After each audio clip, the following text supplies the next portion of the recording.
Avec ses mémoires intitulées Spare, qui sortiront le 10 janvier 2023, le prince Harry fait couler beaucoup d'encre et provoque nombre d'inquiétudes.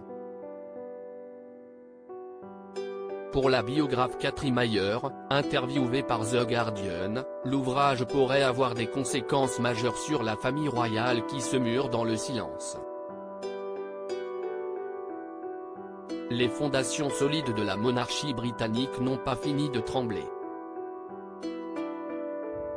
D'abord, la sortie de la série documentaire Netflix intitulée Harry et Meghan en décembre 2022 s'imposait comme une véritable déclaration de guerre à l'encontre de la famille royale selon certains experts. Il y a finalement eu plus de peur que de mal tandis que le couple exilé en Californie semblait plus occupé à révéler mielleusement leur intimité plutôt qu'à dézinguer ostensiblement la royauté. Néanmoins, les mémoires du prince Harry pourraient bien donner le coup de grâce.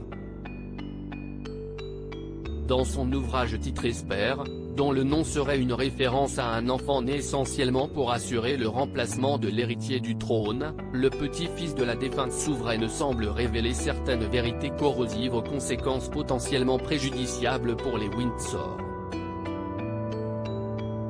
Interrogée par The Guardian, Catherine Mayer, l'autrice du livre Charles, le cœur d'un roi, apparente ce nouveau projet à de l'huile sur un brasier vif. Des conséquences préoccupantes. L'autobiographie Spare, traduite le suppléant, va-t-elle faire imploser Buckingham Palace? C'est en tout cas ce que laissent penser les extraits de l'ouvrage publié en exclusivité.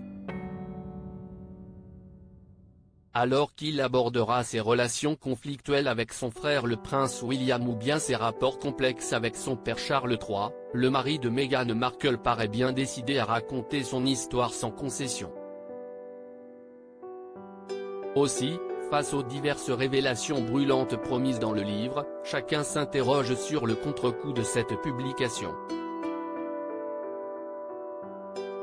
Dans les colonnes de The Guardian, Catherine Mayer déclare « Les membres de la famille royale sont devenus les mandataires de la colère contre le racisme, la misogynie et la richesse. » C'est, après tout, une institution qui représente l'inégalité, donc il y a énormément de choses en jeu, telles que le rapporte Vanity Fair. Une colère grandissante face à un système conservateur d'or est déjà exacerbée par les déclarations du prince Harry et de Meghan Markle qui accusaient notamment la famille royale de racisme lors de leur interview avec Oprah Winfrey réalisée en mars 2021. Ce dont nous parlons, c'est du statut d'une institution d'État importante, dotée de pouvoirs importants et d'un financement de taille des contribuables, donc que vous soyez pro ou anti-monarchie, cela mérite d'être pris au sérieux, avance ensuite la biographe. Tandis que la monarchie britannique joue au roi du silence, l'interrogé reconnaît une stratégie de défense désuète de la part d'une institution qui incarne moins le reflet idéalisé du peuple britannique qu'auparavant. Alors, serait-ce début de la fin ?